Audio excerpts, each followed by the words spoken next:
Jadi ini bukan masalah individunya Pak Hasto kan gitu. Oke. Tapi ada hal-hal yang katakanlah ada gerbong politik yang sebenarnya Pak Prabowo saya kira akan mempertimbangkan hal seperti ini. Maka kemudian muncul amnesti kan gitu. Oke. Tom Lembong ya, berbulan-bulan, 9 bulan, bangsa ini berdebat. Salah apa enggak gitu? Ya. Salah atau enggak?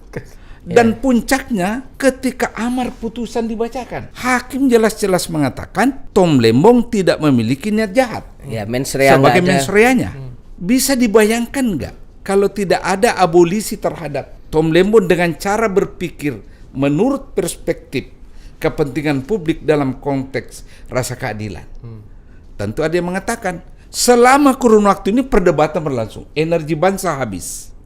Kita bisa terbelah, yes or not. Dan lembaga peradilan kita bisa dicaci maki terus menerus sepanjang belum ada putusan. Oke. Itu kan meninggalkan luka ya. Orang bisa berpersepsi no trust terhadap lembaga peradilan kita kalau begini untuk hanya satu kasus ini. Pak Prabowo menurut saya sangat cerdik dalam membaca gelagat ini. Lebih baik kasih abolisi dengan segala risikonya. Toh saya punya hak konstitusional untuk melakukan demi kepentingannya. Ada kesan di publik kalau di masa Pak Jokowi kok banyak orang terjerat karena proses hukum yang berbeda politik ya. Orang kan nanya, di masa Pak Prabowo kok sebaliknya ya? Justru orang-orang ini Diampuni oleh Pak Prabowo kan gitu. Oke. Nah, dalam konteks game of perception, Pak Prabowo menang banyak. Oh, ya.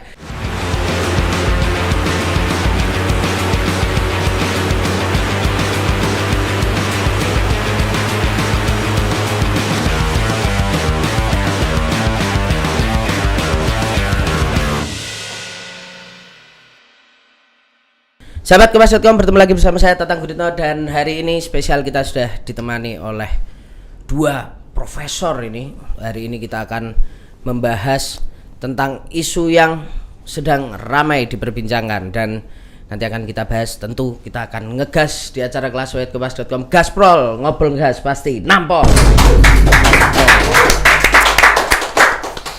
Sendirian aja mas? Enggak, tapi ditemenin oleh dua prof kita. Ini yang pertama sebelah kanan ini ada Pak Hamid Awaludin. Ini buat teman-teman yang masih muda, ini dulu mantan Menkumham di eranya Pak SBY 2004 sampai 2007 ya. Ya. Pak Hamid, wes mantap ya, masih tetap segar nih, masih cocok jadi menteri juga hari ini ya, Waduh. Pak Hamid ya. Enggak ya Pak Hamid ya? Kita udah tahu diri. Tunggu dulu sebentar. Apa artinya gaspol? Itu Pak, ngobrol ngegas pasti nampol gitu. Maksudnya? Ya obrolan yang ngegas gitu ya Pak. Kalau saya ada. Apa Pak? Gaspol tahu artinya apa? Apa? Gerakan anti satpol politik. Satpol politik. Ya. Karena kalau kita dalam politik, kalau kita tidak sejalan dengan orang lain, dia pakai satpam untuk menelusuri kita. Oh, ya. Bukan pakai wasit gitu ya Pak, semprit gitu, kartu kuning gitu ya Pak. Bisa juga. Bisa juga. Gaspol berarti apa ini? Enggak salah politik. Oh, enggak salah politik. Itu. Terima kasih Pak Hamid. Mungkin nanti bisa dipertimbangkan Bos. Ya kalau Mas Nyarwi ya, ini salah satu prof satunya ini kesayangan anak-anak Sospol UGM ini ya. Pakar komunikasi politik UGM, Kaprodi juga. Sospol UGM ya Mas. Iya. Ya, Mas Nyarwi. Dari Jogja, Jakarta khusus untuk membahas ini. Iya. Karena memang ini Mas Nyarwi memang langsung merespon ini kemarin putusan ini ya. Memang suka panas-panas juga ini Mas Nyarwi ini. Sehat Mas Nyarwi? Sehat. Kita akan membedah soal kemarin keputusan dalam tanda kutip pengampunan Presiden Prabowo Subianto terhadap Thomas Trikasih Lembong, Tom Lembong sama Hasto Kristianto. Kita mulai dulu obrolannya dari, aku pengen tanya Pak Hamid untuk respon pertama ini. Kalau dilihat kan sepanjang sejarah Republik ini berdiri, presiden-presiden sebelumnya itu kan juga sebenarnya memakai abolisi dan amnesti. Ya. Tapi dalam konteks memang kelihatan banget itu Pak Hamid soal persatuannya. Karena Soekarno misalnya DITII, Ya, PRRI, Permesta. Terus Soeharto waktu itu kan Fretilin. soal Fretilin. Nah kemudian kan kelihatan ya Pak. Ya. Ini kalau tidak di amnesti atau tidak diabolisi, mereka punya basis massa, bisa jadi memicu situasi stabilitas politik yang nggak oke. Tapi kalau soal Tom Lembong dan Hasto Kristianto ini Gini. apakah akan juga cukup mengancam stabilitas politik? Pertanyaan Itu sudah penafsiran politik itu. Oke. Kalau Anda tanya saya semata-mata lihat dari perspektif legalnya. Sah tidaknya itu. Oke. Kebijakan. Ya. Bahwa saya memiliki penafsiran politik, Ya. mungkin bisa saja saya berasumsi. Ya. Tidak ada yang salah sebenarnya dengan pemberian amnesti dan abolisi, karena itu konstitusi. Pasal 14 1 dan 2, ya, presiden bisa memberikan amnesti dan abolisi dengan memperhatikan pertimbangan dewan. Ya. Itu satu dulu, kita sampai di situ dulu ya. Jadi sah. Bahwa kita berdebat nanti kenapa si A dan si B diberikan, itu lain soal. Validitas konstitusionalnya dulu deh kita bicara. Oke. Dan hal seperti ini juga terjadi di berbagai negara lain. Ya, hampir seluruh sistem, barangkali seluruh sistem pemerintahan itu memiliki mekanisme ini. Ya, kalau di Amerika kan disebut pardon. Ya. Ya. Turunan pardon itu bisa clemens, bisa clemens itu kan grasi ya, bisa dalam bentuk reprieve, artinya pengurangan. Nah kalau di Inggris itu disebut the royal privilege of mercy, ya, belas kasihan royal, ya. Jepang, Cina semua memiliki mekanisme seperti itu. Artinya ada itu, ya. Khusus di Indonesia, jangankan presiden, Jaksa Agung saja punya privilege seperti itu. Itulah yang disebut deponering. Ya. Jaksa Agung bisa mendeponir sebuah perkara. Deponering artinya menghentikan penuntutan. Ya. Jadi kalau Anda tanya saya, apa itu memiliki dasar hukum? Sangat memiliki dasar hukum. Ya. Dari turunan konstitusi itu ada undang-undang darurat kan? Kalau saya nggak salah nomor 11 tahun 54. Itu diatur semua di situ. Nah, yang membedakan ya privilege presiden ini pasca amandemen konstitusi dan sebelum amandemen konstitusi itu adanya pelibatan Mahkamah Agung. Ya. Untuk gerasi dan rehabilitasi, pelibatan DPR untuk kasus abolisi dan amnesti. Kenapa tiba-tiba dimunculkan pelibatan dua lembaga ini? Untuk check balance, agar presiden tidak semena-mena, nggak super power gitu. Nggak super power, ya. Nah, itu latar belakangnya. Nah, sekali lagi Mas, kalau Mas Tatang tanya saya, konstitusionalitasnya sangat sah ini. Dan kuat ya memang. Kuat, iya. Tapi gini Pak Amit, kayaknya kalau lihat dari data sejarahnya, kan ini biasanya dipakai untuk kasus-kasus makar. Atau kemarin ketika Pak Jokowi, kita lihat ada kaitannya sama UU ITE yang dianggap pasal karet. Kemudian ada 2 orang kayaknya yang berikan amnesti. Tapi kalau untuk undang-undang tindak pidana korupsi kayaknya baru ini ya? Ya, saya nggak tahu datanya. Tapi ingat ya, ketika kita bicara tentang privilege presiden di sini, kan dia tidak membedakan jenis perbuatan kan? Hanya dalam praktek selama ini yang diberi amnesti itu ya berkaitan dengan kelompok biasanya. Meskipun ada kasus-kasus tertentu individu ya. Kedua berkaitan dengan politik. Selama ini prakteknya begitu. Tapi dalam konstitusi tidak ada pembedaan itu, bahwa si A diberi amnesti kalau dia hanya tindak pidana tertentu. Tidak ada.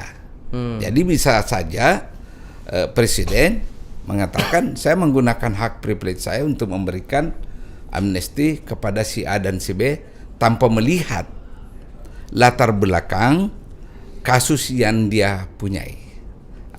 Yang penting pemberian hak privilege itu sekaligus membuat presiden memiliki subjektivitas untuk menentukan parameter apa yang dia pakai. Kan selalu kan acuannya ini adalah kepentingan umum. Ya. Nah, saya tidak bisa memiliki kemampuan menebak dasar pemikiran Presiden Prabowo Subianto untuk menggunakan parameter kepentingan umumnya di mana. Saya tidak berada dalam posisi mampu membaca jalan pikiran itu. Ya, yang pasti dia punya. Nah, inilah yang saya bayangkan pemerintah menjelaskan kepada publik bahwa saya dukung, ya, menurut pengetahuan hukum saya, ya benar kebijakan itu. Secara konstitusi benar, Ya, tapi benar.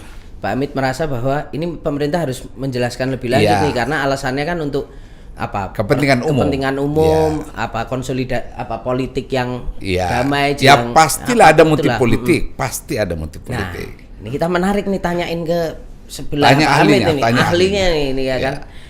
Nah, kalau Mas Nyarwi melihatnya gimana nih, Mas? Secara abolisi dan amnesti yang diberikan itu memang akhirnya sangat kental bermuatan politik, dan kenapa gitu? Maksudnya sebesar apa kemudian kalau kita bicara oleh misalnya katakanlah Tom Lembong ataupun Hasto gitu, bahwa ini akan mengancam stabilitas politik gitu kan, kegaduhan politik, sehingga akhirnya abolisi dan amnesti ini bisa diberikan gitu. Ya, pertama begini, tindakan presiden itu walaupun secara konstitusional tindakan hukum, tetapi presiden kan aktor politik. Oke. Keputusan presiden itu bukan sekedar punya dimensi hukum, tapi pasti punya muatan politik. Ya, itu satu. Terus yang kedua, pasti punya implikasi politik. Nah, yang ketiga, pasti punya pertimbangan politik. Ya kan? Tadi misalnya pertanyaan terkait dengan tadi saya nyambung ke Prof Hamid ya. Kepentingan umum misalnya. Itu saya yakin gitu ya. Presiden juga menggunakan haknya ini. Ini kan hak privilege yang dimiliki presiden. Ya, di pasal 14 itu Undang-Undang Dasar 45. Saya yakin pasti ada pertimbangan yang digunakan gitu ya. Katakanlah untuk menata sesuatu yang dianggap presiden perlu turun tangan. Ya kan gitu. Nah, dalam konteks misalnya keputusan terkait Pak Hasto ya kan, amnesti kemudian abolisi Pak Tom misalnya. Nah, menurut saya gitu ya, ada hal-hal tertentu yang keduanya itu layak diberikan atau pantas dan bahkan mungkin harus. Ya. Bahkan mungkin harus. Iya. Kan kalau kita simak misalnya argumen-argumen yang muncul dari para pembantu presiden dan juga tokoh-tokoh yang ada di lingkaran istana, itu kan misalnya ini demi persatuan. Oke. Ya. Ini ada katakanlah untuk menjaga harmoni. Ini penting bagi rekonsiliasi dan seterusnya. Ya. Nah, di sini sebenarnya Mas Atang, saya kira Pak Presiden ini juga melihat bahwa Pak Hasto, Pak Tom Lembong itu bukan sekedar individu warga negara yang sedang mengalami atau pernah, terlepas bahwa apakah proses hukumnya itu rekayasa apa tidak ya, tapi mengalami proses di pengadilan. Oke. Yang kemudian oleh pengadilan diputuskan bersalah. Ya, terlepas bahwa ini masih bisa diperdebatkan. Ya kan, apakah ini tindakan korupsi, suap itu bagian dari ini atau tidak, misalnya begitu. Itu soal perdebatan lain ya. Tapi paling tidak gitu ya, keberadaan dua tokoh ini nggak hanya sekedar individu tokoh itu sendiri. Ya, dia juga ada dalam jabatan-jabatan dia. Pernah jadi menteri, ya kan? Misalnya kita ngomong Pak Tom, pernah jadi menteri. Dan menteri ini juga ingat ya, ketika jadi menteri perdagangan, kemudian BKPM kalau nggak salah ya, perdagangan, itu kan juga di bawah Presiden Jokowi kan. Nah, kalau kita simak netizen kan rame itu. Ya, tidak ada visi misi menteri. Yang ada visi misi presiden. Nah, kalau menterinya salah gimana? Ya. Ini kan dasar-dasar logikanya kan ke sana. Ya kan? Kalau menterinya salah, Pak Presiden yang sebelumnya nggak salah kan gitu, orang nanya-nanya gitu. Nah, daripada ribut katakanlah begitu ya. Ini perlu luruskan atau perlu ditata ulang. Ya, istilahnya perlu pulihkan, kira-kira gitu. Ya udahlah, nggak usah ribut-ribut, ya kan gitu. Akhirnya kan mendapatkan abolisi misalnya begitu. Dalam konteks Pak Hasto juga saya kira begitu. Ada dugaan-dugaan, oh ini rekayasa sejak awal dan seterusnya. Kriminalisasi. Gitu ya. Kriminalisasi dan seterusnya kan gitu. Dan itu terjadi pada masa siapa? Pada masa Pak Jokowi kan, ketika masa itu gitu ya. Dan memunculkan banyak gitu ya ketidaksukaan, karena Pak Hasto ini sekjen PDI Perjuangan. Yang kritis. Ini partai ideologis. Ya. Bahkan dianggap kakaknya Gerindra. Ya. Kan gitu. Datang kemarin tiba-tiba ke Kongres Bu Mega langsung nangis. Nah, seperti itu. Jadi ini bukan masalah individunya Pak Hasto kan gitu. Oke. Tapi ada hal-hal yang katakanlah ada gerbong politik yang sebenarnya Pak Prabowo saya kira akan mempertimbangkan hal seperti ini. Maka kemudian muncul amnesti kan gitu. Oke. Nah, tapi terlepas dari itu ya, Mas Atang ya, saya kira sah ya. Saya setuju dengan Prof. Awaludin Hamid ya. Presiden kepala negara di banyak negara mempunyai privilege seperti itu. Kenapa? Karena ada proses-proses di pengadilan di hukum yang kadangkala gitu ya, butuh tangan penguasa kearifan tangan penguasa di akhir putusan itu. Dan maka bentuk misalnya amnesti, abolisi kan di situ. Makanya jadi, konstitusi akhirnya memberikan selalu dibuka keran itu, seperti itu. Iya. Karena apa? Ini posisi presiden sebagai kepala negara. Ya. Ya, kepala negara itu artinya head of state. Kalau kita cerita head of state ini kan sampai ke Thomas Hobbes kan. Apa itu head of state kan gitu? Karena apa? Dia simbol dari ekspektasi banyak harapan rakyat di sana. Maka dia bertindak bukan atas nama dirinya, individu dirinya, tapi representasi dari negara itu sendiri. Kan gitu, representasi dari harapan masyarakat. Dan saya kira Pak Presiden juga mendengar itu berbagai diskusi, berbagai ini gitu ya di netizen dan lain-lain. Saya kira pasti didengarkan keputusan itu. Maka ada kepentingan umum gitu ya. Maka tadi narasinya itu kan bangun persatuan, bangun ini. Walaupun ya Tang ya, ini pandangan agak kritis ya. Ada paradoks ya. Nanti kita tanya Prof. Hamid juga ya. Presiden kan di Undang-Undang Dasar kita sama kayak kepala negara di negara lain juga. Itu punya privilege gerasi amnesti. Itu pasal 14 gitu ya. Ayat 2 ya kan. Nah, negara kita di pasal 1 balik lagi. Itu ada beberapa definisi ya kan. Kalau kita juga negara hukum kan gitu. Ya dalam bentuk republik ya kan. Tetapi gitu ya, Indonesia itu juga negara kesatuan loh. Kan gitu. Ya. Nah, kadangkala gitu ya. Kalau terkait dengan tadi itu misalnya ya, apakah presiden menggunakan haknya gitu untuk memberikan gerasi amnesti gitu? Ini kan di pasal 24 Undang-Undang Dasar kita aja. Kekuasaan kehakiman itu kan sesungguhnya merdeka, ayat 1. Tetapi ini juga bagus. Gerasi amnesti itu di ujung sesungguhnya presiden tidak mengintervensi proses hukum itu sendiri. Ya. Tetapi keputusan presiden di akhir itu kan ada kesan nih. Kalau misalnya presiden aja mengambil sikap itu, berarti apa? KY perlu turun tangan nih. Siapa nih hakim-hakim kan gitu. Dan kemudian melihat juga loh, proses ini kan juga berlangsung. Ada apa nih dengan KPK yang proses ini? Ya kan kok keputusan presiden seperti ini dan artinya ditarik lagi mundur ke belakang. Tapi dalam konteks ini kita bisa bicara dimensi politik bukan hukum ya. Apa yang dilakukan presiden kan seakan-akan berbeda dengan proses hukum yang berjalan. Memang presiden tidak kemudian mengintervensi proses hukum itu sendiri. Ya, tetapi apa? Tetapi dia mempunyai keputusan yang berbeda dengan hasil dari proses pengadilan itu sendiri. Yang itu keputusan politik. Oke. Nah, fenomena ini Mas Atang, ini sesungguhnya kalau menurut saya ini yang sering banyak di ahli-ahli studi kepresidenan kayak Arthur Schlesinger itu menyebutnya, walaupun ini tafsirnya multitafsir, bisa positif bisa negatif ya. Itu imperial presidency. Imperial presidency. Ya, jadi presiden yang punya kuasa luar biasa. Gitu. Okay. Nah, ini penting apa tidak? Pertanyaannya kan gitu. Ya. Jadi kuasa luar biasa itu bukan sekedar punya dia secara konstitusional gitu ya. Punya kekuasaan kan presiden ada banyak elemen kekuasaan di konstitusi kita juga ada ya. Ada aspek yang tidak dimiliki elemen kekuasaan yang lain, res politika. Presiden itu kan punya privilege. Satu dimensi ada judiciary kayak ini. Gerasi amnesti dan juga ada elemen dia mengusulkan hakim MK ini dan itu juga itu judiciary. Tapi juga ada legislasi kan, artinya dia lewat ini ya kabinet mengusulkan regulasi dan undang-undang. Tapi dia sendiri itu kan kekuasaan eksekutif, central executive power. Ya. Nah, ini tidak dimiliki oleh yang lain. Nah, yudikatif ataupun legislatif ya. Betul. Nah, tetapi kadang-kala dalam sistem pemerintahan presidensial kayak di kita, kayak negara kayak kita, itu kadang-kala imperial presidency memang dibutuhkan. Kenapa? Karena posisi presiden itu sebenarnya juga rentan. Rentan dalam artian apa? Di banyak literatur sudah disebutkan ya. Imperial presidency. Jadi ketika presiden misalnya dia latar belakangnya minoritas, didukung dari partai yang minoritas misalnya, di koalisi parlemennya lemah, maka dia punya risiko tinggi.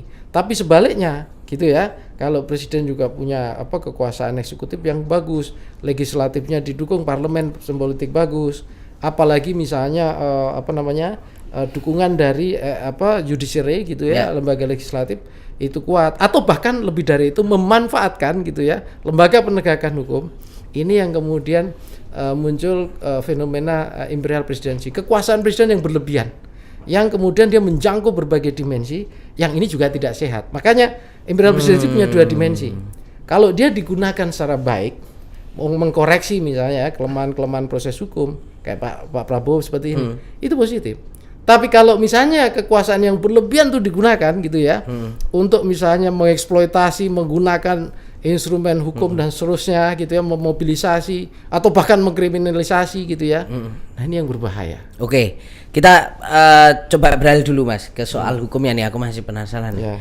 Pak Amit, tapi kalau bicara soal hukumnya nih Pak Amit, kenapa akhirnya kita sebagai negara hukum itu akhirnya punya konstitusi yang memberikan tadi privilege pada seorang presiden untuk kemudian bisa bahasanya tuh juga mengambil keputusan hukum gitu ya, di luar yudikatif gitu, peradilan gitu. Ya gini. Itu sejarahnya gimana itu? Kenapa dibentuk itu tuh Pak?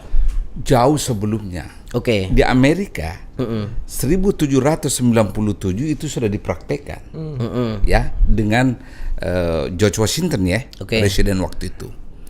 Lalu setiap presiden memiliki pardon. Yang paling banyak di pardon itu zamannya Jimmy Carter. 200 sekian puluh ribu orang. Itulah rakyat Amerika yang menolak terlibat perang di Vietnam. Oke. Ampun ya. Yang terakhir ini Joe Biden 4.700 orang yang di pardon. Artinya dalam sistem kenegaraan apapun, termasuk negara yang paling terbuka dikritik oleh rakyatnya sendiri, lembaga dan mekanisme pengampunan ini ada. Saya kasih contoh Anda ya. Ketika Nixon di pardon, istilahnya pardon kalau Amerika, diampuni oleh Gerald Ford, masyarakat Amerika terbelah. Karena kasus Watergate itu skandal terbesar dalam politik Amerika. Ada pidananya, penyadapan, ada upayanya Nixon menghalangi, obstruction of justice. Masyarakat Amerika terbelah. Naik Gerald Ford mengganti dia. Yang pertama dilakukan Gerald Ford apa? Mengampuni Nixon sehingga kasus Watergate tidak diproses secara pidana. Banyak rakyat Amerika waktu itu mulai berpikir, enggak, kewenangan ini sudah harus dihilangkan dalam konstitusi. Dia ajukan ke Mahkamah Agung. Tahu nggak hasilnya apa? Mahkamah Agung mengatakan tidak. Kewenangan seperti ini tetap ada untuk kepala negara. Kenapa? Ada situasi tertentu suatu saat terjadi di mana kita harus mengambil putusan cepat demi kebaikan bangsa dan negara. Itulah sebabnya kasus Watergate disebut healing the nation. Sembuhkan luka bangsa ini dari praksi yang terjadi sekitar 2 tahun kan, selama proses Watergate itu berlangsung. Jadi Mas, ya, maknanya adalah kepala negara harus tetap diberi kewenangan itu. Jangan kita lihat dalam ukuran seperti sekarang tidak ada masalah. Kalau suatu saat terjadi masalah tanpa mekanisme itu, bagaimana kita menyelesaikan secara cepat itu? Nah, saya kasih contoh soal kasus Tom Lembong ya. Berbulan-bulan, 9 bulan, bangsa ini berdebat. Salah apa enggak gitu? Salah atau enggak? Dan puncaknya ketika amar putusan dibacakan, hakim jelas-jelas mengatakan Tom Lembong tidak memiliki niat jahat. Mens rea sebagai mens reanya. Ya kan? Tapi diputuskan. Tapi diputus. Dan yang paling parah, jalan pikiran hakim mengatakan, Tom Lembong ini bersalah karena dia mengambil kebijakan yang kapitalistik. Apa urusannya ini kan? Nah, bisa dibayangkan nggak kalau tidak ada abolisi terhadap Tom Lembong dengan cara berpikir menurut perspektif kepentingan publik dalam konteks rasa keadilan. Tentu ada yang mengatakan, ya tunggu aja nanti sampai ada putusan hukum tetap kan? Ya, Tapi inkras. kapan inkrahnya? Bisa 3 tahun kemudian? Karena tidak ada jenjang waktunya ya. ngikutin Tidak itu ada. ya. Masih ada banding, masih ada kasasi, masih ada PK. PK. Selama kurun waktu ini perdebatan berlangsung, energi bangsa habis. Kita bisa terbelah, yes or not. Dan lembaga peradilan kita bisa dicaci maki terus menerus sepanjang belum ada putusan. Oke. Itu kan meninggalkan luka. Ya, orang bisa berpersepsi no trust terhadap lembaga peradilan kita kalau begini. Oke. Untuk hanya satu kasus ini. Pak Prabowo menurut saya sangat cerdik dalam membaca gelagat ini. Lebih baik kasih abolisi dengan segala risikonya. Toh saya punya hak konstitusional untuk melakukan demi kepentingan ini. Kedua, tentu Anda bertanya soal Mas Hasto. Yes. Itu Kalau yang Tom Anda Lembong mau tadi, buru ya. sebenarnya kan? Apa? Itu yang Anda mau buru sebenarnya. Ya maksudnya kan tadi Tom gini. Lembong. Nah, sekarang Mas Hasto Kita ini. kembali ke asal mula kasus ini kan? Oke. Ya, dengan segala respek kita ke KPK dan sampai sekarang saya respek KPK, orang selalu berpersepsi bahwa ini berkaitan dengan posisi Hasto yang merepresentasi partai yang paling besar, sangat kritis terhadap Presiden Jokowi. Ya. Ya, nah apa yang terjadi? Berbulan-bulan kan kita bangsa ini melihat bagaimana Hasto sangat kritis, bagaimana PDI mengkritisi pemerintahan Jokowi, ya kan? Di akhir-akhir itu ya. Ya di akhir-akhir itu, Presiden Prabowo tahu betul ini, bahwa kalau ini dibiarkan berlanjut lagi, ya banding, kasasi dan ini akan terjadi lagi perdebatan berkepanjangan, energi bangsa habis lagi. Dan ingat, Prabowo butuh ya ketenangan, tranquility memimpin bangsa ini. Kenapa? Anda lihat kan sekarang ekonomi bangsa kita. Ya. Kalau tidak ada ketenangan, tidak ada kohesi di dalam masyarakat, ya, bagaimana kita memacu ekonomi yang mengalami pelambatan seperti sekarang ini? Nah, itu dia.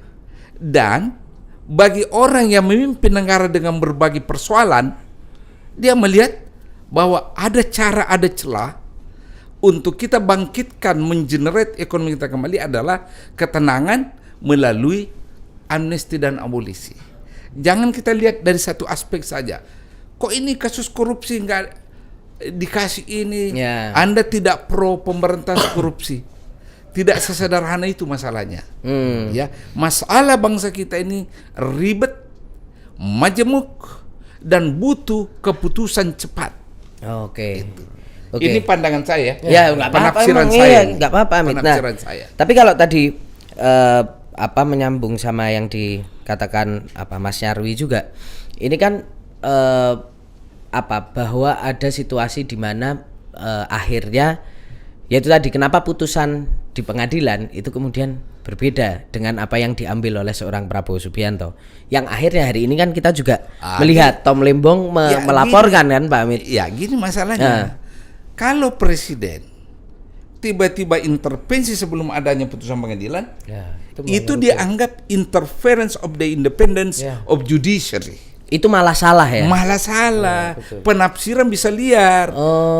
Eksekutif mencampuri kemandirian lembaga judisiari kita. Ya, karena Dia suara-suara tunggu sampai kritisnya ada gini Pak putusan. Amit, ada juga yang mengatakan bahwa kalau memang akhirnya mau diberi pengampunan, kenapa nggak dari awal? Itu justru malah salah ya, karena KPK, Kejaksaan dan Polisi kan di bawah Presiden, tapi justru ketika intervensi itu dilakukan di awal, itu malah salah. Ingat ya, tidak mungkin kasusnya Hasto ya itu diberikan deponering karena KPK yang tangani. Ya, kalau kasusnya Lembong bisa dideponering ketika itu. Oke. Namun saya kira presiden jalan pikirannya tidak mau langsung dijudge. Dan kedua, sebelum proses pengadilan ini, apalagi sebelum putusan pengadilan, kontroversinya tidak seberapa kan dibanding pada saat putusan pengadilan keluar. Ya. Itu logikanya menurut saya. Sekali lagi, ini asumsi saya, penafsiran saya tentang ini. Karena saya belum pernah dengar penjelasan resmi dari pemerintah tentang latar belakang pengambilan putusan ini. Yang saya dengar adalah dasar hukumnya saja. Ya. Nah, itulah. Walaupun disampaikan untuk persatuan, untuk apa ya, cuman gitu-gitu aja ya, belum ada yang exactly. apa ya, lebih mendalam, lebih detail gitu ya, Iya. Pak Hamid. Tapi ini lagi-lagi Pak Hamid dulu nih, dibombardir pertanyaan lagi nih. Terus kalau gugatan Tom Lembong itu gimana akhirnya? Karena kan dia menggugat ke Komisi Yudisial kan soal hakim yang kemudian memvonis dia itu, Pak. Oh begini, perlu kita berdiskusi lama kan, panjang tentang Panjang ini. Melaporkan hakim itu tidak boleh melaporkan karena putusannya, substansinya. Oke. Dia hanya boleh dilaporkan ke KY manakala ada pelanggaran etik. Ya. Oh, lebih ke etiknya. Etik, ya. Kan ke KY sama ke MA ya. Misalnya, seorang hakim bertemu dengan klien di restoran pada saat dia mengadili. Itu. Berperkara kan ini. Berperkara.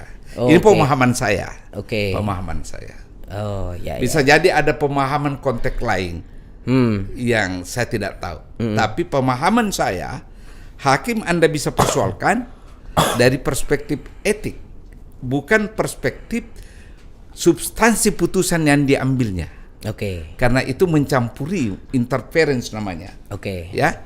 Oke. Siap Pak Hamid. Nah, ini sekarang berbardir kita geser ke sebelah kiri ini, Pak.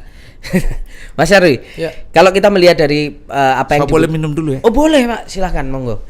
Dari apa yang diputuskan oleh Pak Prabowo, ini karena tadi Mas Nyarwi kan yang nyinggung duluan, ini kan dua kasus ini kan erat kaitannya sama Pak Jokowi karena terjadi di masa Pak Jokowi. Oleh PDIP juga apa Mas Hasto juga keras banget itu kan mengatakan itu.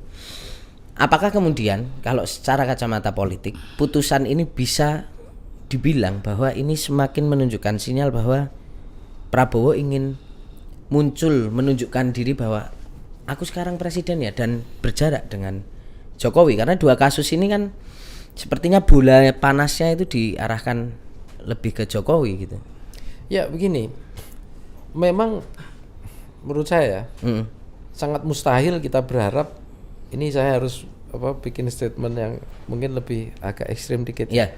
Sangat mustahil berharap Pak Prabowo itu mengatakan saya berbeda dengan Pak Jokowi, itu sepertinya nggak mungkin.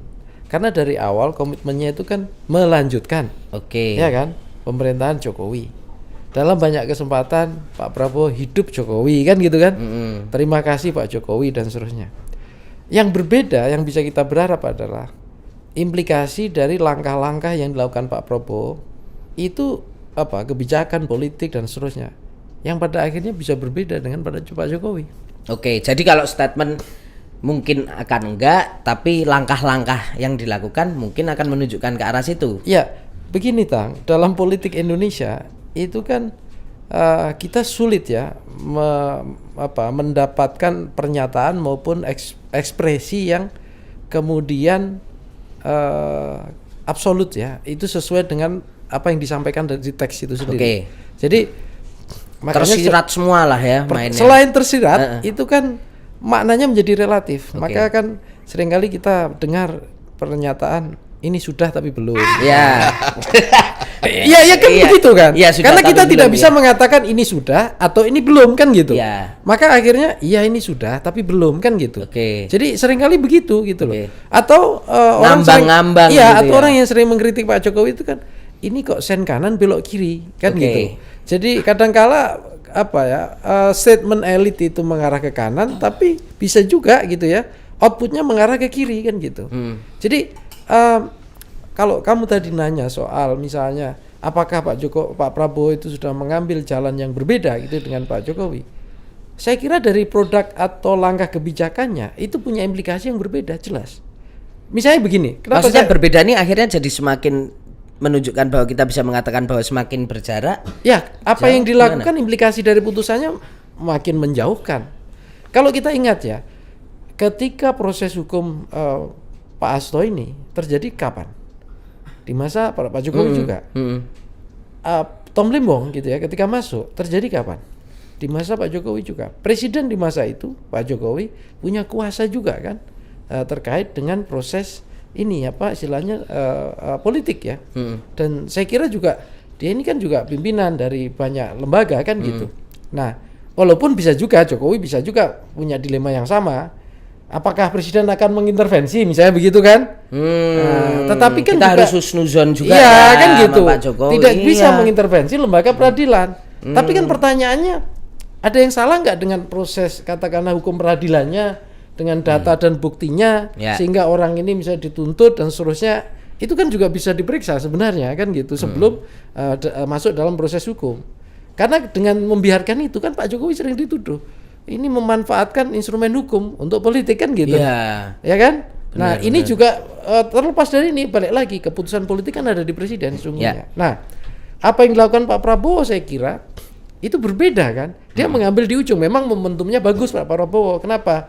Dari proses hukum sudah berlangsung, keputusan sudah keluar. Nah, disinilah momentum presiden punya keputusan yang tepat, amnesti, abolisi. Ya kan? Tapi kan orang lihat, kemudian publik ya, kita bicara publik ya. Kalau di masa ini ada kesan kan gitu. Ada kesan di publik kalau di masa Pak Jokowi kok apa ya banyak orang terjerat karena proses hukum yang berbeda politik ya. Orang kan nanya, di masa Pak Prabowo kok sebaliknya ya? Justru orang-orang ini diampuni oleh Pak Prabowo kan gitu. Oke. Nah, persepsi ini yang saya kira dalam konteks game of perception Pak Prabowo menang banyak. Oh ya. Pak Prabowo berhasil mengambil itu tadi bahwa game of perception-nya saya mengampuni kok. Ya, walaupun banyak orang mengatakan begini. Biar ada Pak Hamid kayak panas juga ini Mas Ari. Sebentar sedikit aja. Banyak orang mengatakan kemudian begini. Ini kok yang bikin pestanya di masa Pak Jokowi yang cuci piring Pak Prabowo kan gitu. Ada juga mengatakan. Tapi kan kadang di masyarakat yang makin beradab orang yang cuci piring jauh dihormati. Kan gitu. Orang yang cuci piring jauh ya itu quote banget itu ya. Quote lagi aja itu. Ya. Pak Amit ini kayaknya pengen sedikit. Ya. Saya lebih menungkik ke pragmatisme politik ya. Boleh Pak Amit. Ingat nggak sebelum kejadian ini negeri ini heboh dengan apa? Pemakzulan. Ya. Itu kan? Ya. Ini kan membuat posisi Pak Prabowo berada dalam dilematis kan? Ya. Dituding apapun yang terjadi Prabowo akan lindungi ini kan? Ya, karena wakil presidennya. Wakil presiden dan dia berjasa ke Jokowi kan? Ya. Nanti ke depan ini dengan kasus pengampunan ini persepsi itu akan berkurang bahwa right or wrong Pak Prabowo mengikuti kemauannya Jokowi dengan kasus yang ada ini, bahwa ternyata tidak seperti itu. Buktinya amnesti dan abolisi dikeluarkan. Nah itu menurut saya ada ini hitung-hitungan seperti ini, pragmatisme ya, yang tidak salah juga. Salah juga, karena dengan kegaduhan itu tidak akan ada kohesi. Artinya Pak Amit mau mengatakan bahwa bisa jadi apa yang dipikirkan Pak Prabowo secara pragmatisme politiknya adalah bahwa apapun keputusan yang saya ambil itu lepas dari pengaruh Jokowi. Yes. Jangan Anda selalu menganggap saya apapun yang dikehendaki Jokowi saya akan kasih. Nah itu maksudnya. Pesannya mau ke situ. Ya. Barangkali. Sekali lagi ini kan penafsiran subjektif saya. Kita kan diskusi, Pak. Kan pertama saya tidak kenal Pak Prabowo, tidak pernah saya tanya. Oke, masa tidak kenal Pak Amit? Saya tidak pernah saya bertemu. Beliau tidak kenal saya juga. Kedua, saya tidak kenal Pak Dasko. Ya. Dia juga tidak mengenal saya. Jadi saya tidak pernah ada interaksi tanya langsung. Apa sih motifnya? Ini sekali lagi penafsiran saya. Siapa tahu benar kan ya, bisa jadi ya Pak Amit ya. Ya. Nanti habis itu diundang ngopi-ngopi Hambalang kan bisa jadi Pak Amit. Enggak, tadi menyebut Pak Dasko, jangan-jangan Pak Dasko pengen kenalan juga sama Pak Amit. Bisa jadi Mas Arwi. Mas siapa ini, saya bukan siapa-siapa untuk mau dikenal. Jangan-jangan saya mau mengenal beliau tidak berkenan saya kenal. Ini Pak Dasko tolong ini. Tapi ada platform yang sama. Oke. Beliau guru besar kan? Ya. Kita juga Oh, saya katanya guru besar, dipanggil Pak Hamid guru besar. iya. Udah satu klub berarti, Pak. Satu klub kita. Bisa lah bikin forum guru besar, bisa nanti. Oh, gitu ya? Iya, sama Bang Dasko. Nah, kalau balik lagi ke Mas Nyarwi, kalau kita bicara soal power politik di belakangnya, tadi disampaikan bahwa seorang Presiden Prabowo melihat bahwa seorang Tom Lembong dan Hasto Kristianto ini bukan sekedar individu, tapi dia merepresentasikan kelompoknya masing-masing. Kalau bicara soal power dan posisi, kan hari ini sebenarnya kan yang punya basis masa, ideologi dan lain sebagainya adalah posisi Mas Hasto sebagai mantan sekjen waktu itu. Apakah ada dugaan secara politik sebenarnya pemberian abolisi Tom Lembong ini juga bagian dari Pak Prabowo juga pengen cuci piring, tapi nggak pengen juga kelihatan bahwa Hasto kayaknya tak ampuni, Tom Lembong enggak, kan itu akan kelihatan sekali. Karena kalau kita lihat konteks hari ini kan sebenarnya PDIP jadi satu-satunya partai di parlemen yang belum bergabung, dan kayaknya Pak Prabowo masih pengen bikin koalisi yang kuat supaya PDIP bisa bersatu gitu. Kita melihat politik itu jangan dari aspek kelembagaan dan formalitas politik saja. Oke. Makanya di literatur itu selalu disebutkan kan, ada kalau logika parlementer ya, ada yang parliamentarians. Walaupun kita presiden kan tetap punya parlemen juga, misalnya presiden punya parlemen. Ada yang disebut ekstra parlementer, sesuatu yang enggak terartikulasi dan terakomodasi dalam lembaga representasi politik, dia tetap muncul. Oh. Nah, kalau kita lihat secara keorganisasian betul yang punya basis massa ya dalam struktur organisasi memang hanya Mas Hasto. Ya kan, dalam konteks dua orang ini. Tapi kita ingat siapa Tom Lembong? Tom Lembong itu orang penting di masa ketika Anies Baswedan dengan Muhaimin maju dalam konteks capres-cawapres dalam Pilpres kemarin. Dan kalau kita lihat kan dari sisi elektoral kan dukungannya juga lumayan. Ya. Ya kan? Belum dari sisi opini publik di media massa. Artinya apa? Ini jadi nyerempet ke One Piece segala kan? Yes. Artinya apa? Masyarakat itu masih ada gitu ya, yang mungkin punya kekecewaan, merasa tidak terwakili. Dia akan mencari referensi yang menjadi basis representasi dia. Jadi jangan dianggap Tom Lembong tidak punya kuasa apa-apa. Tom Lembong representasi kelas menengah, orang profesional, ya kan? Orang yang dianggap jujur, orang yang bekerja dengan tulus, ya di tengah kelompoknya kan dinarasikan begitu.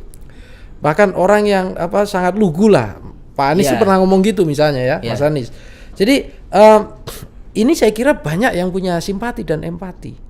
Apakah pertanyaannya gini, apakah Pak Prabowo tidak tahu? Saya kira Presiden Prabowo dengan timnya sangat tahu. Ya, menentang arus simpati dan empati publik itu tidak, saya kira bukan hal yang menguntungkan presiden. Justru di tengah kondisi kenegaraan kita tadi Prof Hamid bilang ekonomi melambat dan seterusnya. Support dari publik itu dibutuhkan. Punya empati, rasa empati itu dibutuhkan. Presiden itu ya, itu kan kalau dia punya struktur kuasa yang apalagi dia imperial presidensi ya. Bagus kekuasaannya, resourceful gitu ya. Tapi menggunakannya secara arif ya untuk membangun katakanlah rekonsiliasi, untuk membangun konsolidasi, kemudian memenuhi harapan masyarakat. Maka reputasi presiden nggak usah teriak-teriak, masyarakat secara persepsinya akan terbangun. Oh, ini presiden yang baik, suka mengampuni. Ini presiden yang kemudian mengoreksi ya proses penegakan hukum yang dianggap kurang pas. Ya, bukan sebaliknya memanfaatkan institusi penegakan hukum untuk kepentingan kuasaannya. Kan orang kemudian bandingkan itu. Ya. Nah, ini yang nggak beruntung Pak Jokowi di sini. Oke, karena kemudian dibandingkan dengan logika itu gitu loh. Artinya tadi misalnya secara awamnya gini, kalau misalnya Mas Hasto ini secara power basis PDIP mungkin pada marah, kecewa semua. Tapi Tom Lembong ini adalah orang-orang misalnya non partisan yang kemudian merepresentasikan tadi kelompok tengah apa-apa yang masyarakat lebih luas, itu mungkin ya Mas yang kemudian jadi pengaruhnya itu. Iya, jadi gini, Tam. Kalau proses amnesti ini ke Mas Hasto, saya kira ini bukan, orang kan lihat ini hadiah untuk PDIP. Ya. Kalau menurut saya gitu, kalau Pak Prabowo memberikan hadiah Mbak Puan, Bu Mega, itu mungkin udah nggak terhitung karena kita tidak tahu kan, karena mereka kan dekat. Ya, Pak Prabowo gitu ya menyapa elit-elit PDIP yang lain, merespek, saya kira itu udah sering kita dengarkan, ya kan. Tapi kan dalam kasus Mas Hasto ini ya, kan banyak ini sebenarnya elit-elit PDIP masa pendukung PDIP juga yang kemudian berharap ini kenapa Pak Prabowo nggak mendengar harapan kami ya, kira-kira kan gitu. Jadi ini hadiah untuk para pendukung ya masa atau akar rumput PDIP yang punya simpati ke Pak Sekjen ini, Mas Hasto, dan juga para koleganya. Oke. Itu hadiah yang luar biasa. Artinya Presiden respect ke mereka kan gitu. Ya. Secara hukum diproses, ya. Tapi kan Presiden punya sikap, yaitu apa? Amnesti. Ini pejuang politik, kan gitu, kira-kira gitu. Pak Prabowo saya kira juga sadar. Semua orang kan berkali-kali dalam pidato kita dalam berpolitik, kalau kita dengar ya, itu nggak hanya sekedar politik untuk ini, politik kenegaraan tuh kita berjuang untuk sama-sama berkontribusi dan seterusnya. Nah, ada semacam value yang sama nih di kalangan Pak Hasto dan juga saya kira politisi yang lain termasuk dengan Pak Prabowo. Jadi menghargainya dalam konteks itu gitu loh. Nah, yang khusus Pak Tom, pendukung Pak Tom ya, yang kelas menengah, yang dianggap menurut saya ya mungkin bahasanya apolitis, tapi tidak ada yang tidak politik sesungguhnya. Walaupun bahasanya apolitis itu tetap politik gitu. Ya, mereka malah melek politik gitu. Nah, ini hadiah untuk mereka juga. Saya kira itu. Jadi bukan hanya ke Pak Tom saya kira, tapi orang-orang yang merasa ini gimana sih pendukungnya Pak Anies ini kok dijadikan target gitu kan, termasuk Pak Tom. Tolong dong, kami ini kan orang-orang keren nih, kan gitu. Nah ini hadiah saya kira secara psikologi politik itu menurut saya koneksi presiden sebagai presiden kepala negara dengan mereka ini itu makin menguat. Ini yang disebut membangun rekonsiliasi, persatuan, harmoni, itu di sana substansinya. Bukan sekedar ke elit saja. Ya. Siap. Nah ini Pak Amit, soal hukumnya lagi kita kembali ini Pak. Ini kalau kita melihat bahwa situasi hari ini adalah apa yang dilakukan Pak Prabowo tadi sesuai dengan konstitusi, menjadi satu momentum yang menurut Pak Amit juga didukung lah karena daripada negara gaduh dan lain sebagainya. Tapi implikasinya nanti apakah ini juga bisa menjadi satu presiden buruk ke depan di mana ya mungkin aja orang juga terus akhirnya mencari-cari celah bahwa oke, kalau nanti kita berkasus lobby Pak Prabowo aja misalnya lah kan bisa aja tuh Pak. Boleh saja tapi apakah presiden pada saat itu dengan ukuran subjektifnya mau memberi abolisi atau amnesti? Itu kan tergantung dari substansi persoalan ketika itu, kondisinya bagaimana dan kondisi umum bangsa kita ya yang membutuhkan kebijakan seperti itu. Kalau Anda tanya saya, kondisi yang paling urgent sekarang Pak Prabowo selesaikan adalah masalah ekonomi kita. Ya. Dan ini tidak terjadi kalau terjadi kegaduhan. Maka butuh ketenangan. Butuh rekonsiliasi besar-besaran sehingga ada kohesi dalam masyarakat. Nah, Anda tentu jangan bandingkan dengan kondisi sekarang dengan akan datang bahwa ini menjadi presiden kan? Ya, presiden belum tentu. Ya, tergantung kondisi pada yang dihadapi, entah besok, entah lusa dan sebagainya. Ya. Nah, salah satu kritiknya juga soal kasus terutama di Tom Lembong ini, Pak Amit, adalah karena dalam Undang-Undang Tipikor itu pasal 2 dan pasal 3 itu kan, itu tuh dianggap wah ini kok kayaknya bisa jadi jalan masuk untuk cukup karet nih untuk mengkriminalisasi orang. Jadi Pak Amit sepakat dengan itu nggak? Karena ini Undang-Undang Tipikor tentang apa ini? Yang nomor pasal 2 dan pasal 3 kan ini soal yang pasal 2 adalah merugikan negara untuk diri sendiri. Pasal 3 dengan menggunakan kewenangan intinya. Gini ya. Nah, ini acap kali saya berbeda pendapat dengan kawan-kawan yang fokus pada pidana ya. Ya. Coba lihat undang-undang administrasi negara. Kan jelas setiap jabatan itu memiliki diskresi kewenangan. Tidak ada jabatan, tidak ada pejabat tanpa kewenangan. Dan kewenangan itu diambil berdasarkan kepentingan publik. Ini yang saya lihat acap kali diabaikan dalam persidangan korupsi. Ya. Nah, kalau kita beracu dari undang-undang ini bahwa tiap pejabat ada kewenangan, ya jangan kriminalisasi itu kewenangan, diskresi, ya. Kecuali kalau dia dengan niat jahat dia buat diskresi untuk menguntungkan dirinya dan orang lain. Tapi khusus kasus Lembong, Kan pengadilan sendiri mengatakan Tidak ada dia masalah. tidak Ya. ada Dia juga niat tidak menerima jahat. cashback, Dia ya. juga tidak menerima apa-apa kan? Ya. Nah, itu. Di situ sebenarnya rasa keadilan masyarakat mengenai kasus Lembong terusik. Di situ yang beliau ini uraikan tadi. Ya. Ya. Jadi kalau Anda tanya saya bahwa ingat ya, undang-undang yang lama itu kan mengatakan dapat merugikan negara kan? Ya. Tapi kan kata dapat sudah dihilangkan oleh MK. Jadi harus jelas-jelas merugikan negara. Ya, Baru dengan bisa. perhitungan, bukan dengan perhitungan. bukan potensi, Ya, ya. bukan potensi. Dan Ya. ingat, kewenangan yang untuk melakukan pernyataan merugikan negara atau tidak harus BPK. BPK bukan hitungan penyidik. Nah, itu. Oke. Nah, tapi masih juga soal menyambung tadi yang dikatakan Pak Amit, soal bahwa presiden mungkin nanti belum tentu bisa membuka diri ketika atau menjadi presiden di mana orang bisa langsung lobby Ya. ke beliau. Tapi mungkin kalau bisa memberikan masukan, sebenarnya abolisi dan amnesti nanti harusnya apa standar-standar yang terukur yang bisa dijadikan acuan oleh Presiden Prabowo dalam mengambil keputusan ini. Tergantung Pengampunan ya, ini. situasi. Ya, presiden bisa saja secara subjektif menggunakan parameter tidak gaduh di partai politik. Bisa saja. Elit akhirnya Ya, itu nanti tatarannya. misalnya ke depan. Ataukah presiden menggunakan kacamata social distrust. Masyarakat sudah tidak percaya lagi dengan aparat negara misalnya. Ya toh? Itu membahayakan negara. Yang membahayakan negara. Ya. Katakanlah misalnya penyerbuan kantor polisi, orang tidak percaya polisi, ya pengadilan sudah dilempar dimaki. Itu semua parameter yang sangat dinamis, yang bisa berbeda hari ini dan besok, tergantung konteks dan dinamikanya. Jadi kita tidak bisa mengatakan presiden harus punya fix parameter. Parameter. Nah, ini kan masyarakat berkembang dinamis. Ya. Nah, itu. Jadi nggak ada standar fixnya tuh ya sesuai makanya disebut privilege kan? Ya. Hak istimewa.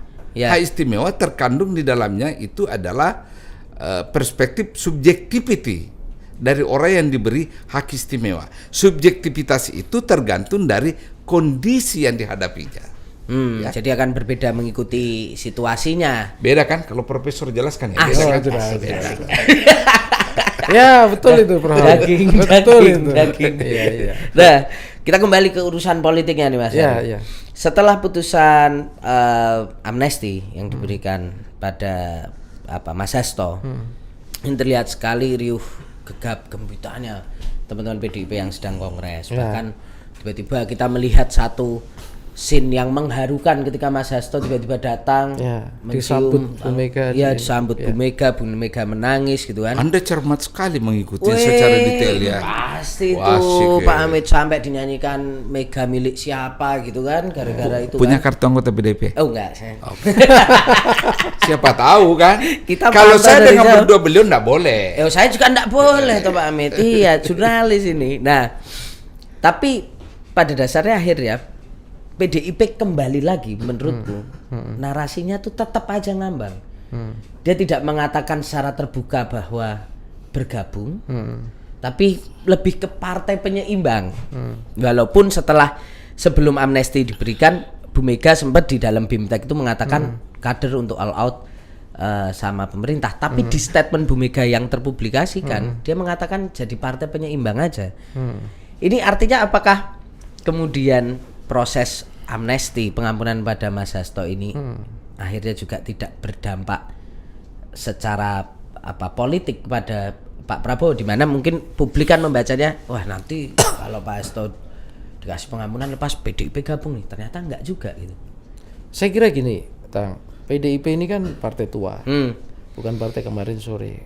Banyak tokoh-tokoh yang cerdas juga ya, yang kemudian paham betul. Cerdas maksud saya itu bukan pakai analisis logika politik juga, sudah teruji insting politiknya. Kan gitu. Kalau strategi. Kalau sederhananya gini, kalau kita misalnya masih belajar awal, ya mau nyetir mau apa kan pakai panduan manual. Ya, Kalau insting itu kan udah di luar itu semua. betul. Nah, Ini kan level gitu. dewa ini yang Level punya de- insting. Iya, Bukan langkah kayak hitam. Anda itu harus ada manual book. Ah, Beli. sebelum- Anda masih tidak jauh. sampai. Ya, sebelum ku jawab Amit. itu, sebelum ku jawab itu boleh nggak? Tadi nyambung dengan pertanyaanmu ke Boleh. Prof. Hamid ya. Jadi kenapa misalnya presiden menggunakan diskresi, Oke. punya abolisi dan seterusnya ya, artinya punya otoritas itu semua. Ini adalah kelas negarawan.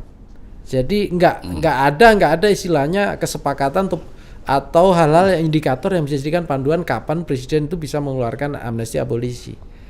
Karena ini untuk jadi presiden itu kelasnya harus memang negarawan. Ya. Dan Kalau- indikator fix tadi ya kan nggak ada. Iya, kalau presiden itu harus dipandu dengan indikator, dengan buku panduan, itu bukan kelas negarawan. Itu kelas apa, Mas? Ya, ditafsirkan sendiri kan gitu. Montir. Iya kan? Iya, ya, kan karena apa? Presiden tuh punya kemampuan otonomi kearifan gitu ya. Yang dia harus dapatkan dengan berbagai pertimbangan. Artinya betul-betul sudah sangat matang secara politik. Oke. Itu kira-kira gitu. Oke. Makanya tidak perlu pertimbangan dan seterusnya. Dia punya keputusan subjektif dan apa yang dilakukan mencerminkan kenegarawan karakter negara dia. Tak jawab. Soal PDIP-nya. Ya PDIP ya. Begini, kalau PDIP justru gitu ya merapat ke kekuasaan, itu menurut saya tindakan yang merugikan dia. Kenapa? Karena seakan-akan tindakan PDIP ini kok transaksional. PDIP ini dikenal partai yang sangat keras kalau bicara ngomong transaksional politik loh. Ya. Kan gitu, baik antar elit maupun ke bawah gitu loh ya. Selalu dia bilang politik adalah perjuangan, politik adalah ideologi ya, yang mencerminkan cita-cita ideologi negara bangsa seperti itu. Maka dia kemudian selalu menegaskan partai kader dan seterusnya. Bu Mega juga selalu menegaskan itu. Nah, justru di tengah kondisi asumsi-asumsi bahwa oh ini PDIP mestinya berterima kasih atau ini menunjukkan cara Pak Prabowo merangkul. Kalau menurut saya justru dengan penegasan PDIP konsisten ini langkah yang bagus, tepat. Jadi dia kan selalu ngomong, walaupun kata ini kan ambigu ya, orang Indonesia kan masih selalu istilahnya kurang nyaman dengan oposisi karena secara hukum kita tidak mengenal sistem oposisi juga pemerintahan kan gitu. Tapi dengan dia bilang penyeimbang ya, mitra kritis, mitra strategi, ada 3 loh ini. Ya. Penyeimbang artinya ada kekuasaan nih di bandul sini. Oke. Berarti kan supaya ini nggak jomplang atau nggak ini, maka ada yang di sisi lain kan gitu. Ya. Penyeimbang kan gitu, Ya. supaya imbang kan gitu. Kalau nggak imbang berarti kan ada Oleng. lebih dominan, Ya. oleng kan gitu. Nah, artinya bilang penyeimbang itu garis miring ya di luar kekuasaan. Garis miring sungguhnya oposisi. Tetapi kata oposisi ini di Indonesia tidak menguntungkan, termasuk ke pemilih. Karena oposisi garis miring makar, oposisi ganggu negara, Ya, ya. Oke. oposisi ganggu pembangunan, ganggu pemerintah dan seterusnya. Itu mindset yang sudah lama terwariskan dan itu nggak bakalan bagus untuk Kalau PDIP. Orde Baru, oposisi sama dengan tidak berselingkungan. Nggak berselingkuhan. Bahkan bisa ditarik-tarik yang dulu Prof. Hamid awal cerita nulis di Kompas, subversi. Subversi. Padahal oposisi sama subversi beda kan Ya, gitu, ya. tapi bisa ditarik ke arah sana gitu loh. Oke. Melawan negara. Nah, itu sampai ke sana. Nah, jadi pilihannya kan tadi penyeimbang ya. Yang kedua mitra kritis misalnya. Dia menjadi mitra, tapi dia pengen kan kritis kan gitu. Oke. Artinya dia pengen mengambil segmen elektoral yang ada di luar kekuasaan. Pak Prabowo ini juga butuh kan tentu saja partai atau entitas atau apapun yang selalu menyoroti atau mengkritisi dia. Nah, memang itu tidak bisa kita berlakukan dalam sistem presidential government system, nggak bisa. Kenapa? DPR itu kan kalau kita lihat struktur komposisinya maupun proses politiknya kan nggak bisa kemudian dibuat blok-blok kayak parlementer DPR kita. Oh iya. Ya kan, ketua Ya. DPR-nya siapa? Proses ininya bagaimana? Tetapi kalau kita lihat bagaimana parameternya gini aja, Tang. Apakah misalnya tokoh-tokoh partai yang di parlemen di PDI Perjuangan itu kalau rapat dengan entitas pemerintah diem bikin representasi pemerintah seringkali terusik terus. Ya. Misalnya ada yang nanya ya, kemarin beberapa kita simak ya, saya lupa namanya, tanya ke Bu Mulyani, Bu ini efisiensi kok nambah utang, ini gimana logikanya? Ini kalau bukan partai-partai yang kritis nggak mungkin dia akan nanyakan itu. Ya. Ya kan, ini anggaran pendidikan kok belok-belok, ini gimana misalnya? Katanya 20% sekian. Nah, ini kan masih suara-suara kritis juga yang diperlukan pemerintahan Prabowo untuk mengoreksi Kalau terjadi sedikit jangan sampai kejauhan kan gitu. Ya. Nah, kira-kira gitu. Nah, selain itu menjadi mitra strategis kan gitu. Kenapa? Karena tadi saya bilang politik kita itu juga ada dua dimensi, yang sifatnya keorganisasian, yang juga ekstra parlementer. Yang keorganisasian tentu saja Pak Prabowo membutuhkan mitra organisasi atau kepartean yang dia tidak gabung dalam kabinet, tetapi dia juga punya representasi yang besar di parlemen. Dia juga punya basis akar rumput, punya suara opini publik. PDIP mitra yang tepat di sana. Ya. Dan ini semua saya kira menjadikan gitu ya positioning PDIP maupun jalan PDIP ini tetap bagus gitu loh. Dalam artian secara kultural kan Pak Prabowo, Bu Mega bersahabat, pernah maju bareng, nggak pernah ada persoalan, nggak ada persoalan gitu. Tetapi secara politik diferensiasinya jalan. Jadi PDI Perjuangan masih punya peluang gitu ya untuk memperluas basis elektoralnya dan juga paling tidak menjaga lah, karena kemarin kan ada banyak netizen bilang, oh PDI Perjuangan jadi target nih, kalau bisa jadi partai 7% kan gitu. Nah saya kira dengan posisi di sana, saya kira justru lebih strategis untuk mempertahankan, bahkan bisa punya peluang berkompetisi kan gitu, dan tanpa harus punya utang budi kan ke Pak Prabowo kan gitu. Kan saya kira ini kan sebagai elit mereka bersahabat, mereka punya pola dan pattern atau pola atau alur sendiri dalam jalur politiknya gitu. Nah dalam konteks ini yang saya kira ya, yang kadangkala publik kan berharap ya, ini apa PDIP nggak merapat ke Pak Prabowo ini masih ada ini nih segitiga nggak enak nih dengan Pak Jokowi. Saya kira hari ini ya, kalau kita bicara kepartean, Pak Prabowo memandang PDIP itu dalam konteks kepartean, selain tokoh-tokoh ya, selain ketokohan dan hubungan personal ya. Betul. Tapi sebagai kepala negara, Pak Prabowo saya kira selalu memberikan ruang yang sama kepada partai-partai dan entitas untuk tumbuh dan berkembang. Makanya apa?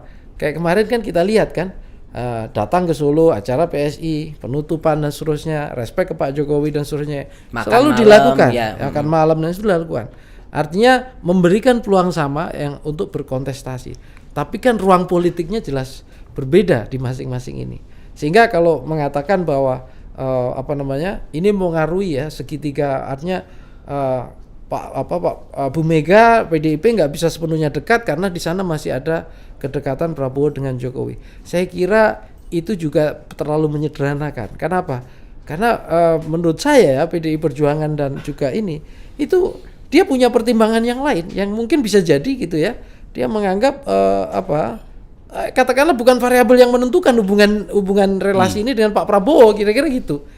Itu dugaan saya gitu. Ya, kalau akademisi ilmuwan kan melakukan analisis dan subjektivitas analisis ya. Bisa benar, bisa salah. Saya seperti Pak Prof Hamid ya. Bisa benar, bisa salah. Benar, bisa salah. Ya. Nah, tapi kan kalau situasinya kayak gitu Mas Nyarwi, ini kan berarti artinya juga tidak menguntungkan dong untuk Pak Prabowo. Apa yang bisa dipegang oleh seorang presiden ketika partai politik itu tidak menyatakan dia berkoalisi? Naif gak Prabowo Subianto itu dalam part ini? Terkait itu khusus untuk PDI Perjuangan, saya kira Pak Prabowo itu punya trust yang tinggi, baik ke Bu Mega maupun ke partai PDI Perjuangan. Karena keorganisasian partai karakternya pun mirip Gerindra. Ya. Tegak lurus. Ya, kira-kira gitulah. Jadi dan Prabowo ini kan dulu ada yang mengatakan kalau dulu zaman-zaman masih ketika Pak Prabowo masih capres-capres zaman dulu hipokrit lah apa kan muncul kritik-kritik gitu kan. Dalam konteks ini saya kira Pak Prabowo nggak fobia dan nggak hipokrit, dia punya trust.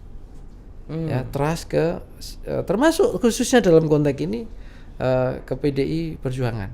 Bahkan logikanya sederhana aja Tang ya. Kalau kita punya orang yang kita anggap sebagai kawan, ya lebih mudah mana?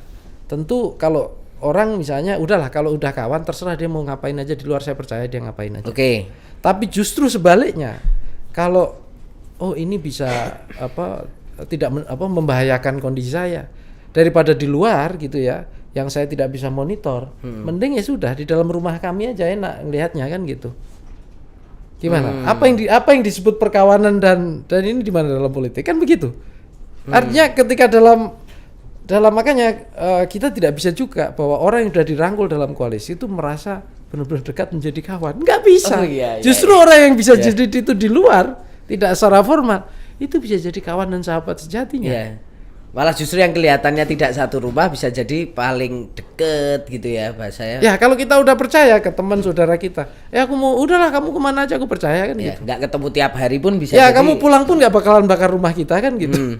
Kan gitu kan? Iya. Kan gitu.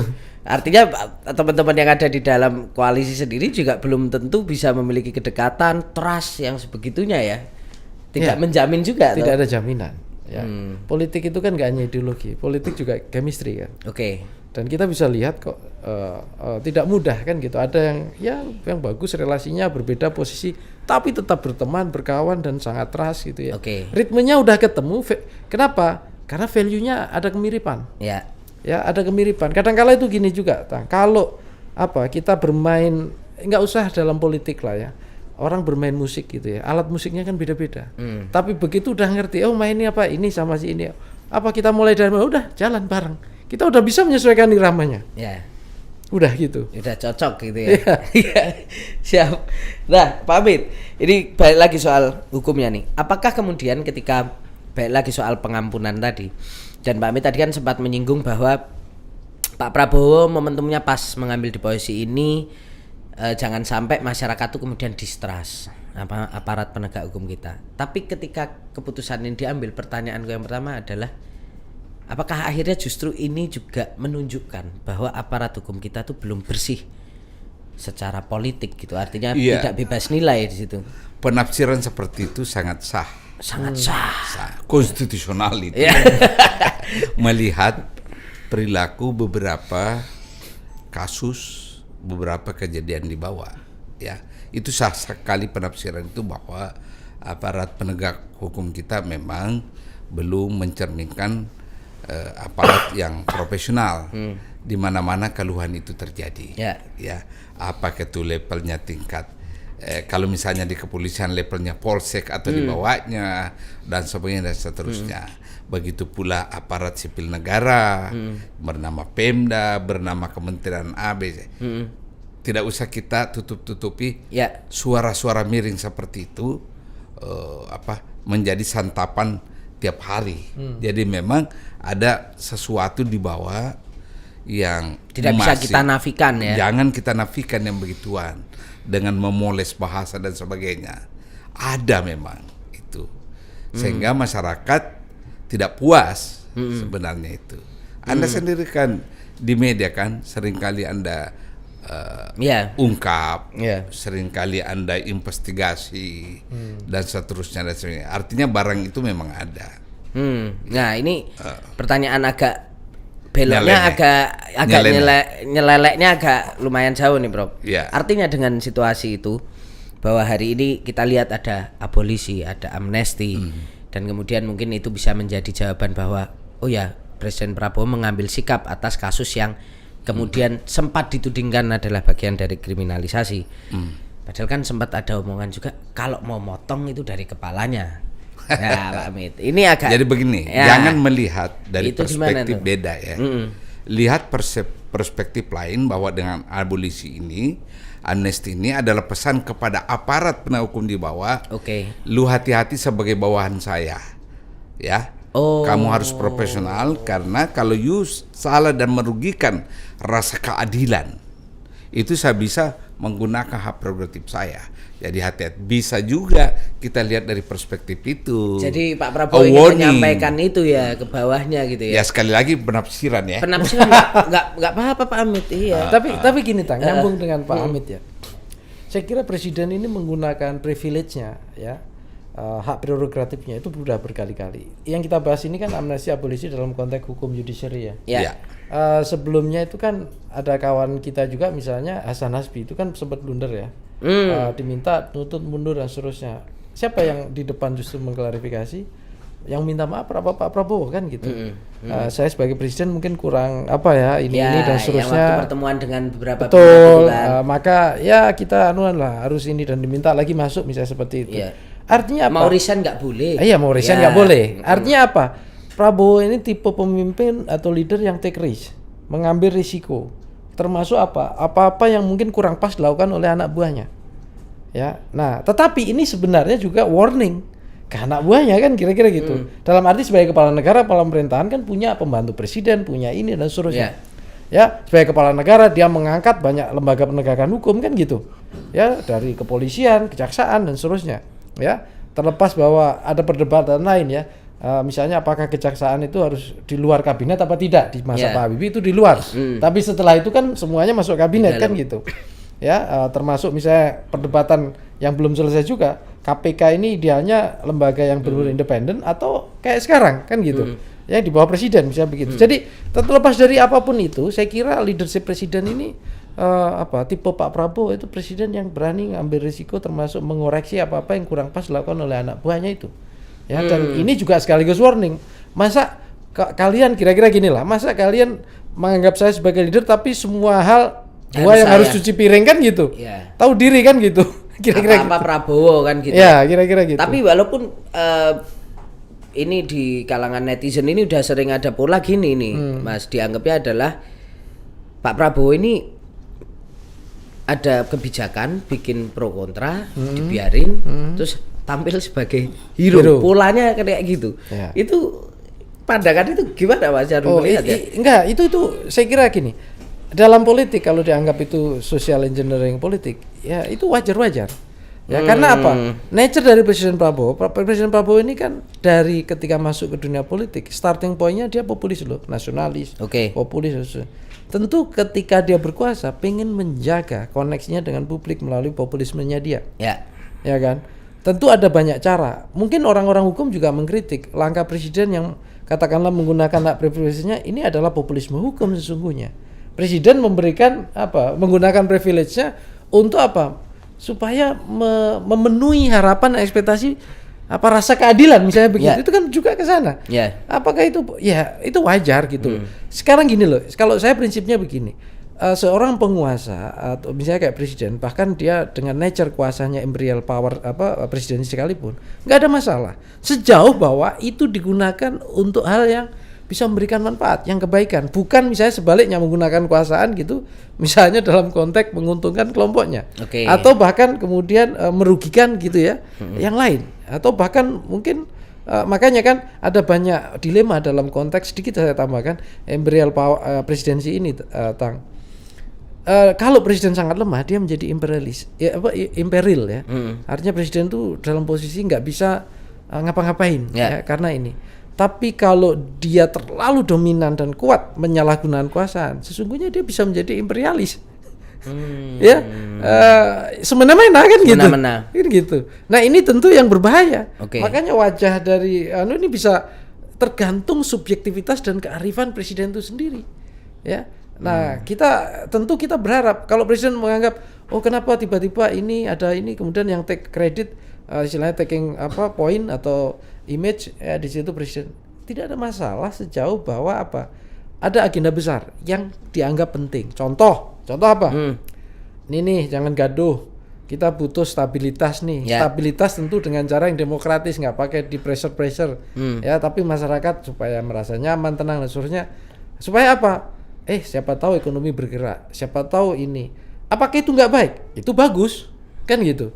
Nah artinya apa? Kalau ada tujuan objektif yang mulia, yang seperti itu, saya kira nggak ada masalah.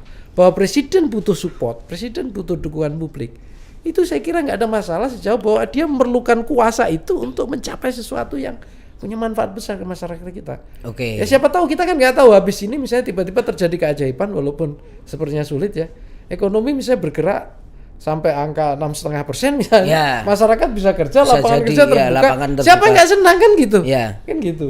Siap. Nah, ini terakhir Pak Amit, apakah dengan situasi ini kita melihat abolisi amnesti Pak Prabowo ini juga bisa menjadi salah satu pintu masuk bahwa kita masih bisa berharap bahwa situasi peradilan dan hukum kita akan menjadi lebih baik? Karena ada satu presiden yang ente jangan main-main gitu. Saya mengharapkan demikian. Tidak ada jaminan, tapi saya mengharapkan seperti itu. Tidak ada jaminan mengharapkan. Tapi saya mengharapkan supaya para penegak hukum, apa itu penyidik, penuntut dan pengambil keadilan yang bernama itu aware bahwa presiden kita secara konstitusional punya hak. Tolong jangan Anda zolim kepada orang, kira-kira gitu ya. Tolong Anda tidak berperilaku tercelah dalam mengambil, dalam memutus perkara. Sebab ada presiden yang memiliki hak konstitusional yang bisa mengatakan, "Ndak, saya mau ambil langkah lain." Nah, itu. Hati-hati di situ. Ya, semoga kita berharap dan harapan kita ini membawa Indonesia yang lebih baik. Asik ini bulan Agustus Mas gitu. Iya, makanya. Iya. Gitu. Ya, persatuan ini gitu. Anda itu kalau ngomong persatuan, Harus kayak presiden ya kan, Amit. Iya. tambahin hidup salah atau benar NKRI. Ya, Harus begitu. Hidup salah atau benar NKRI gitu. Dan kepalkan tangan. Kepala tangan ya. Ya, yang kanan ya. Oh, ya kanan. Jangan kanan, Amit. Kalau kiri nanti beda lagi ya. Ya benderawan bisa nih. Oke, pamit, terima kasih banyak Mas Nyarwi, terima kasih banyak. Kasih. Kita berjumpa lagi dalam diskusi-diskusi selanjutnya untuk membuat apa tadi, benar atau salah tetap NKRI tadi. Gitu, dan semoga podcast ini membawa kita ke Hambalang suatu saat nanti ngopi-ngopi sama Pak Prabowo, kan asik juga ya Pak Prabowo ngajak bertiga gitu. Pak Amit kok kayak langsung agak tegang gitu kok ngopi. Ya ke tegang, saya ini rakyat biasa. Apalagi saya. Anda membandingkan opportunity bersama presiden, saya langsung ciut gitu ya. Mantan menteri loh. Oke lah, gitu, terima kasih sekali lagi, tetap sehat-sehat, dan terima kasih sahabat Kompas.com, semoga bisa memetik banyak pencerahan atas obrolan hari ini. Saya Tata Gurta mengucapkan terima kasih. Kita tetap ngegas dan tetap nampol. See ya.